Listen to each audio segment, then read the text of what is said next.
بسم اللہ الرحمن الرحیم۔ السلام علیکم دوستوں۔ رجب سن 60 ہجری مدینہ منورہ کی فضاؤں میں ایک عجیب سی بے چینی تھی۔ امیر معاویہ کے انتقال کے بعد دمشق میں ان کے بیٹے یزید نے تخت حکومت سنبھال لیا تھا۔ یہ تاریخ اسلام کا وہ نازک ترین موڑ تھا جہاں خلافت راشدہ کا مقدس نظام ہمیشہ کے لیے ملوکیت اور خاندانی بادشاہت میں تبدیل ہو رہا تھا۔ یزید جانتا تھا کہ جب تک مدینہ میں موجود نواسۂ رسول صلی اللہ علیہ وآلہ وسلم حضرت امام حسین علیہ السلام اس کی حکومت کو تسلیم نہیں کرتے، اس کی بادشاہت ادھوری ہے۔ چنانچہ یزید نے مدینے کے گورنر ولید بن عتبہ کو ایک خط لکھا۔ اس خط کے آخر میں ایک خوفناک جملہ درج تھا: حسین سے فوراً بیعت لو اور اگر وہ انکار کریں تو ان کا سر قلم کر کے دمشق بھیج دیا جائے۔ ولید بن عتبہ مدینے کا نرم دل گورنر اور اس کا خوف خدا۔ جب ہم کربلا کے کرداروں کی بات کرتے ہیں تو ولید بن عتبہ کا نام ایک ایسے شخص کے طور پر سامنے آتا ہے جو اقتدار کی دلدل میں پھنسنے کے باوجود اپنے ہاتھ نواسۂ رسول صلی اللہ علیہ وآلہ وسلم کے خون سے رنگنا نہیں چاہتا تھا۔ ولید یزید کا چچا زاد بھائی تھا اور مدینہ منورہ کا گورنر تھا۔ جب اسے رات کے اندھیرے میں یزید کا وہ خط ملا جس میں لکھا تھا کہ اگر حسین بیعت نہ کریں تو ان کا سر قلم کر دو، تو ولید کا پورا جسم کانپ اٹھا۔ وہ اکیلا کمرے میں ٹہلتا رہا اور کہنے لگا، افسوس، اگر مجھے پوری دنیا کی حکومت بھی مل جائے تب بھی میں حسین بن علی رضی اللہ تعالیٰ عنہ کا خون بہا کر اللہ کے سامنے نہیں جانا چاہتا۔ جب مروان بن حکم نے ولید کو اکسایا کہ حسین رضی اللہ تعالیٰ عنہ کو یہیں دارالامارہ میں قتل کر دو، اور امام حسین رضی اللہ تعالیٰ عنہ مروان کو للکارتے ہوئے وہاں سے نکل گئے، تو مروان نے ولید کو طعنہ دیا، تم ڈر گئے ولید، تم نے یزید کی نافرمانی کی اور حسین کو جانے دیا۔ تب ولید بن عتبہ نے مروان کو وہ جواب دیا جو تاریخ کے پنے پر درج ہو گیا۔ ولید نے کہا، اے مروان، خدا کی قسم، تم نے مجھے جو مشورہ دیا تھا وہ میرا دین اور میری عاقبت برباد کرنے والا تھا۔ اگر مجھے پوری دنیا کی دولت اور سلطنت بھی دے دی جائے تب بھی میں حسین علیہ السلام جیسے پاک باز انسان کو قتل کرنے کا گناہ اپنے سر نہیں لے سکتا۔ جو شخص حسین علیہ السلام کے خون کے ساتھ اللہ کی بارگاہ میں حاضر ہوگا، قیامت کے دن میزان عدل پر اس کا پلہ ہلکا ہوگا اور اللہ اسے کبھی معاف نہیں کرے گا۔ ولید کی اسی نرمی اور پس و پیش کی وجہ سے امام حسین علیہ السلام کو دارالامارہ سے باحفاظت نکلنے اور مدینہ چھوڑنے کا وقت مل گیا۔ جب یزید کو پتہ چلا کہ ولید نے امام حسین علیہ السلام پر سختی نہیں کی تو اس نے غصے میں آ کر ولید کو مدینہ کی گورنری سے برطرف کر دیا اور اس کی جگہ مروان کے حامیوں کو اقتدار دے دیا۔ مروان بن حکم، بنو امیہ کا زہریلا دماغ۔ مروان بن حکم تاریخ اسلامی کا وہ متنازع کردار تھا جسے اس کی مکاریوں کی وجہ سے رسول خدا صلی اللہ علیہ وآلہ وسلم نے مدینہ سے جلا وطن کر دیا تھا اور اسے ملعون ابن ملعون یعنی لعنت کیا گیا اور لعنت کیے گئے کا بیٹے کا خطاب ملا تھا۔ جب یزید نے مدینہ کے گورنر ولید بن عتبہ کو خط لکھ کر امام حسین علیہ السلام سے زبردستی بیعت لینے کا حکم دیا تو ولید نے مروان سے مشورہ کیا۔ مروان نے فوراً کہا، حسین کو ابھی اسی وقت بلاؤ، اگر وہ بیعت کر لیں تو ٹھیک، ورنہ ان کا سر قلم کر دو۔ جب امام حسین رضی اللہ تعالیٰ عنہ دارالامارہ تشریف لائے اور بیعت سے انکار کرتے ہوئے جانے لگے تو مروان نے ولید پر غصہ کرتے ہوئے چلایا، ولید، اگر حسین یہاں سے بیعت کیے بغیر چلے گئے تو پھر یہ کبھی تمہارے ہاتھ نہیں آئیں گے، انہیں یہیں قتل کر دو۔ یہ سن کر امام حسین رضی اللہ تعالیٰ عنہ کا جلال دیکھنے والا تھا۔ آپ نے مروان کی طرف دیکھا اور کڑکدار آواز میں فرمایا، اے ابن زرقہ، یعنی نیلی آنکھوں والی عورت کے بیٹے، تو مجھے قتل کرے گا؟ تو نے جھوٹ کہا اور گناہ کا مرتکب ہوا۔ مروان وہ شخص تھا جس نے ولید کو ڈرایا کہ اگر حسین رضی اللہ تعالیٰ عنہ مکہ یا کوفہ نکل گئے تو یزید تمہاری گورنری ختم کر دے گا۔ یہ مروان کی ہی بدنیتی تھی جس کی وجہ سے امام حسین رضی اللہ تعالیٰ عنہ کو اپنا آبائی شہر مدینہ منورہ چھوڑنا پڑا۔ روضہ رسول صلی اللہ علیہ وآلہ وسلم پر آخری رات اور مکہ کا سفر۔ امام حسین رضی اللہ تعالیٰ عنہ دارالامارہ سے نکل آئے، لیکن اب مدینہ کی فضا بدل چکی تھی۔ آپ شہر کو خون خرابے سے بچانا چاہتے تھے۔ آپ نے مدینہ چھوڑنے کا فیصلہ کیا، مگر جانے سے پہلے آپ اپنے نانا سید الانبیاء صلی اللہ علیہ وآلہ وسلم کے روضہ مبارک پر حاضر ہوئے۔ تاریخ لکھتی ہے کہ امام حسین رضی اللہ تعالیٰ عنہ نے نانا کی قبر انور سے لپٹ کر عرض کی، اے میرے نانا، میں آپ کا نواسا حسین ہوں۔ نانا جان، مجھے اس امت نے تنہا چھوڑ دیا ہے، یہ لوگ میرے حق پر قائم نہیں رہے، میں آپ کے پاس فریاد لے کر آیا ہوں، یہاں تک کہ میں آپ سے آ ملوں۔ روتے روتے امام کی آنکھ لگ گئی۔ خواب میں نانا پاک کی زیارت ہوئی، جنہوں نے فرمایا، حسین، تم عنقریب کربلا کی زمین پر پیاسے شہید کیے جاؤ گے، تمہارے لیے جنت میں وہ درجات ہیں جو بغیر شہادت کے نہیں مل سکتے۔ مکہ سے رخصت اور کوفہ میں شاندار استقبال۔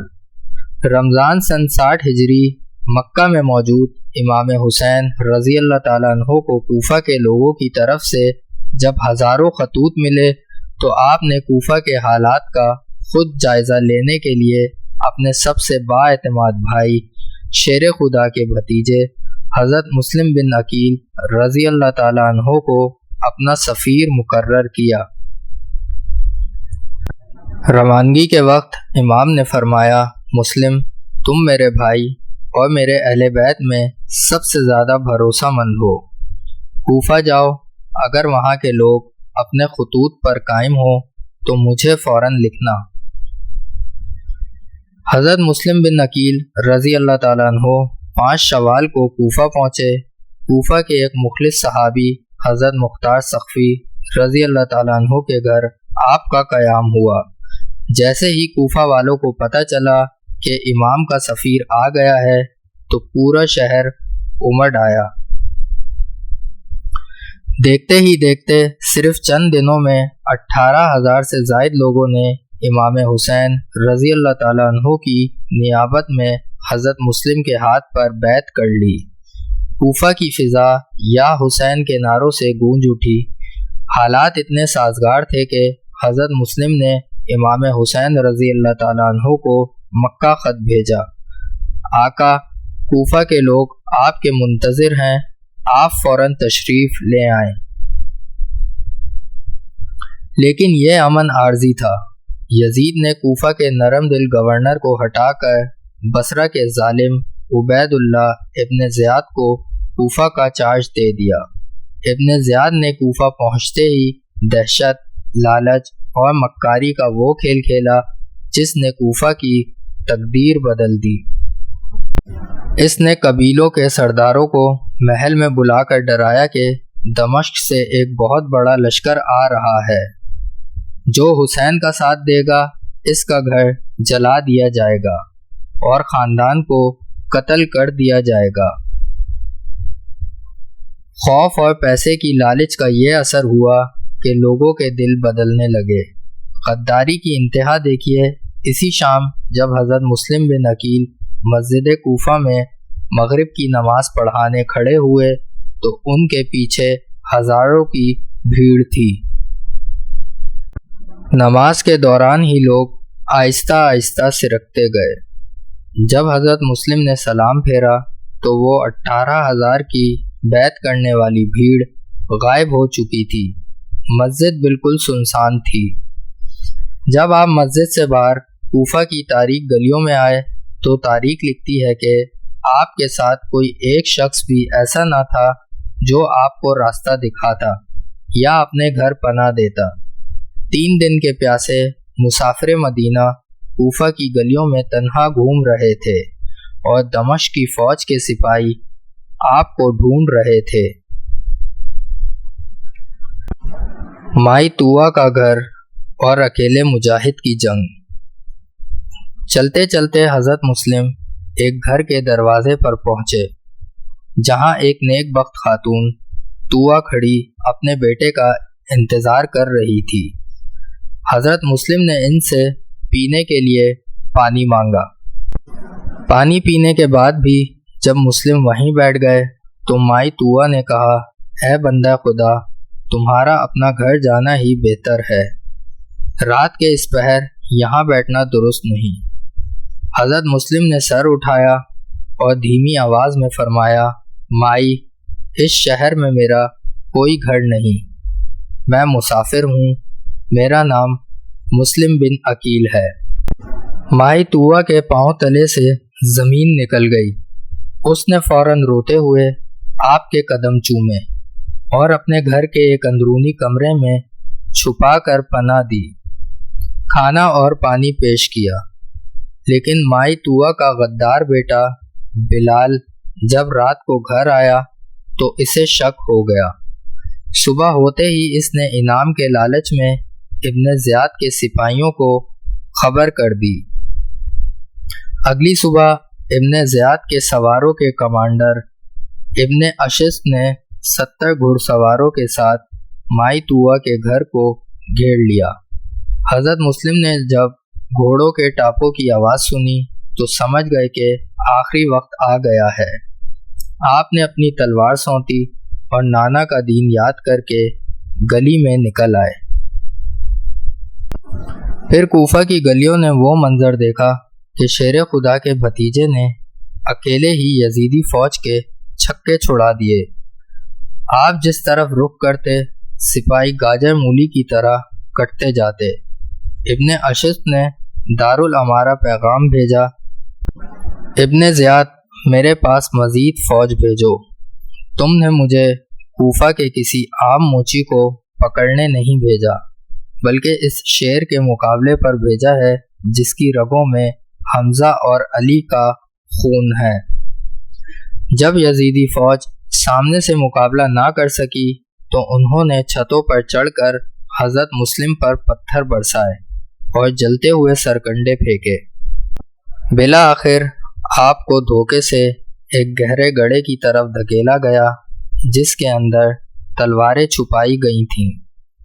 آپ اس گڑھے میں گرے، زرکا نامی ملعون نے نیزہ مارا، آپ شدید زخمی ہوئے اور آپ کو گرفتار کر لیا گیا۔ ابن زیاد کے سامنے جلال اور سجدہ آخر۔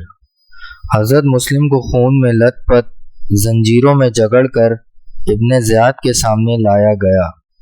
آپ کے ہونٹ کٹ چکے تھے اور پیاس سے زبان سوکھی ہوئی تھی۔ دارالامارہ کے دروازے پر پانی کا ایک گھڑا رکھا تھا۔ مسلم نے پانی پینا چاہا، لیکن جب بھی پیالہ ہونٹوں کے قریب لاتے آپ کے زخموں کا خون پیالے میں گر جاتا۔ 3 بار ایسا ہوا تو آپ نے پیالہ رکھ دیا اور فرمایا، الحمدللہ، اگر یہ پانی میری تقدیر میں ہوتا تو میں پی لیتا۔ لگتا ہے میرے نانا صلی اللہ علیہ وآلہ وسلم کے ہاتھوں ہی اب پیاس بجھے گی۔ ابن زیاد نے تخت سے تانا دیا، مسلم، تم کوفہ میں تفرقہ پھیلانے آئے تھے، دیکھو آج تمہارا کیا حال ہے۔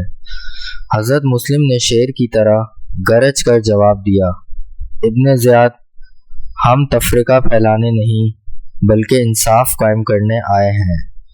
تم اور تمہارا آقا یزید فاسق اور فاجر ہو، حکومت کا حق آل محمد کا ہے۔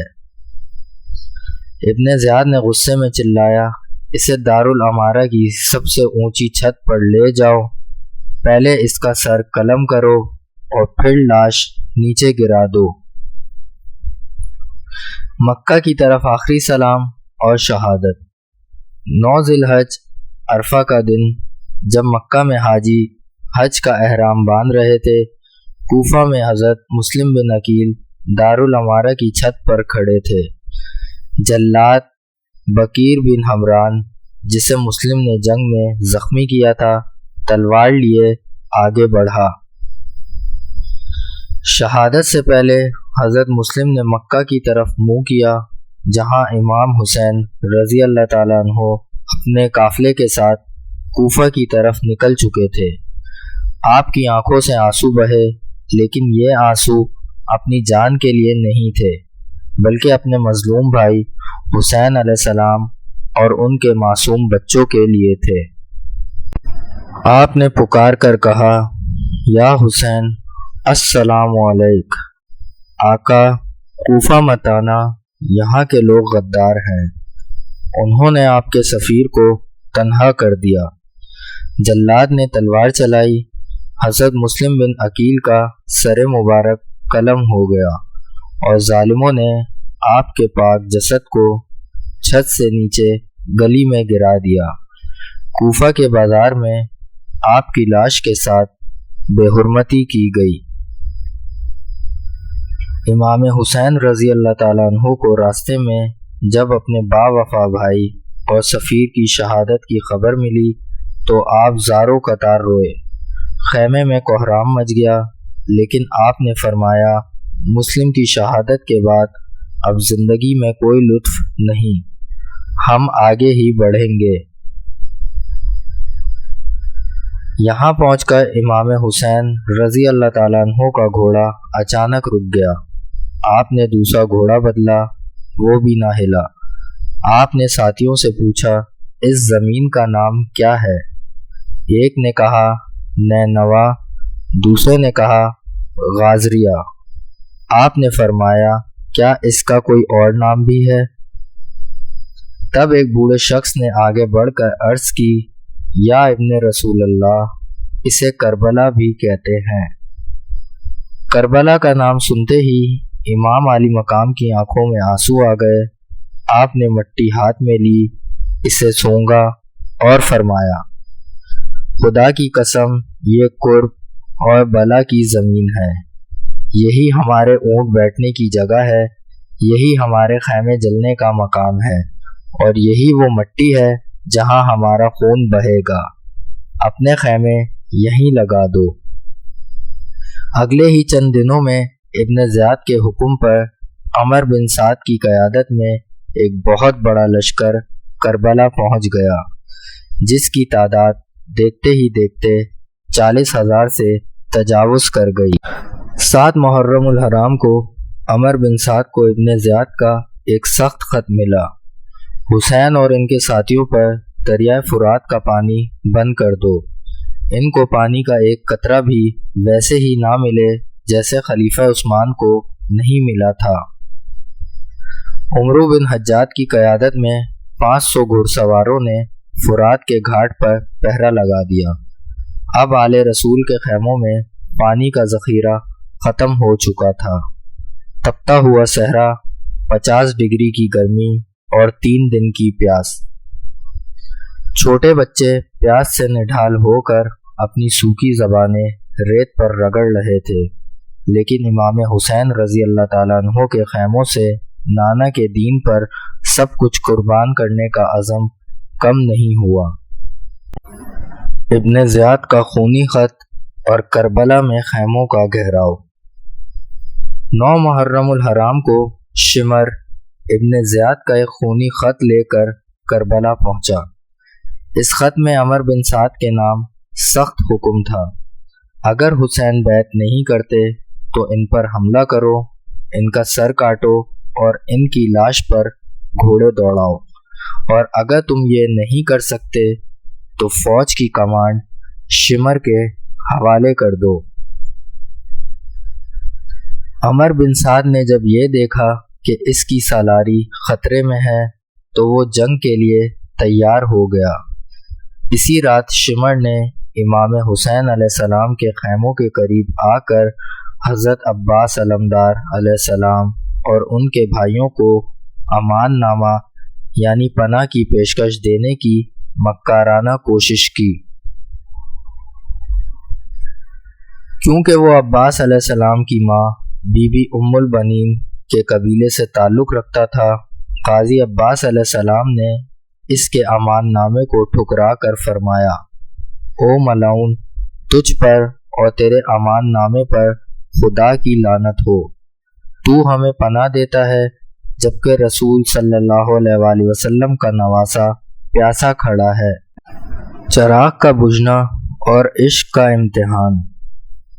9 محرم کی عصر کو یزیدی فوج نے حملے کا اعلان کر دیا۔ امام حسین رضی اللہ تعالیٰ عنہ نے اپنے بھائی علمدار کربلا غازی عباس رضی اللہ تعالیٰ عنہ کو بھیجا اور فرمایا، ان سے کہو ہمیں آج کی رات کی مہلت دیں تاکہ ہم اپنے رب کی عبادت کر سکیں، کیونکہ میرا رب جانتا ہے کہ مجھے اس کی نماز، تلاوت قرآن اور دعا سے کتنی محبت ہے۔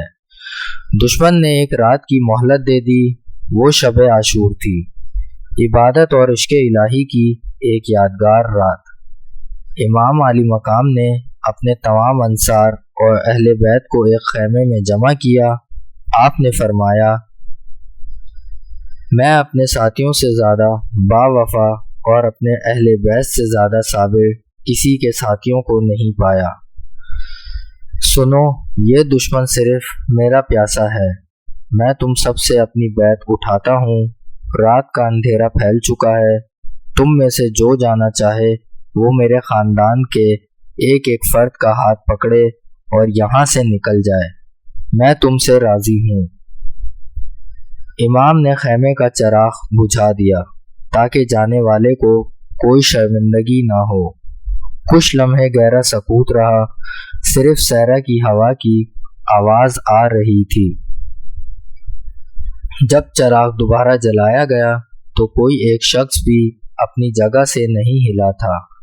سب سے پہلے امام کے با وفا بھائی غازی عباس رضی اللہ تعالیٰ عنہ کھڑے ہوئے اور کہا، آقا، ہم آپ کے بعد کیوں زندہ رہے؟ کیا اس لیے کہ دنیا ہمیں طعنہ دے؟ خدا کی قسم، ہم آپ کو کبھی اکیلا نہیں چھوڑیں گے۔ بوڑھے صحابی حبیب ابن مظاہر رضی اللہ تعالیٰ عنہ نے تڑپ کر کہا، یا ابن رسول اللہ، اگر ہمیں 70 بار بھی قتل کیا جائے، ہماری لاشوں کو جلایا جائے اور راکھ ہوا میں اڑا دی جائے، تب بھی ہم آپ کے قدموں سے جدا نہیں ہوں گے۔ عبید اللہ ابن زیاد کفار کا مکار اور ظالم گورنر۔ سانحہ کربلا کی بساط بچھانے والا سب سے مکار اور سنگدل کردار عبید اللہ ابن زیاد تھا۔ یزید نے اسے بصرہ کے ساتھ ساتھ کوفہ کا گورنر بھی اسی لیے مقرر کیا تھا کیونکہ وہ جانتا تھا کہ ابن زیاد آل محمد صلی اللہ علیہ وآلہ وسلم سے شدید بغض رکھتا ہے اور حکومت بچانے کے لیے کسی بھی حد تک جا سکتا ہے۔ جب امام حسین رضی اللہ تعالیٰ عنہ کربلا پہنچے تو عمر بن سعد امام سے بات چیت کر کے کسی امن کے راستے پر متفق ہو رہا تھا، لیکن ابن زیاد نے خط لکھ کر سختی سے منع کر دیا اور حکم دیا، یا تو حسین رضی اللہ تعالیٰ عنہ یزید کی بیعت کریں یا پھر ان کا پانی بند کر کے انہیں قتل کر دیا جائے۔ یہی وہ ظالم تھا جس کے حکم پر 7 محرم کو فرات کا پانی بند کیا گیا۔ 10 محرم جان نثاروں کا خون۔ حضرت حر بن یزید رہائی رضی اللہ تعالیٰ عنہ کی توبہ اور مظلومانہ شہادت۔ 10 محرم الحرام کی صبح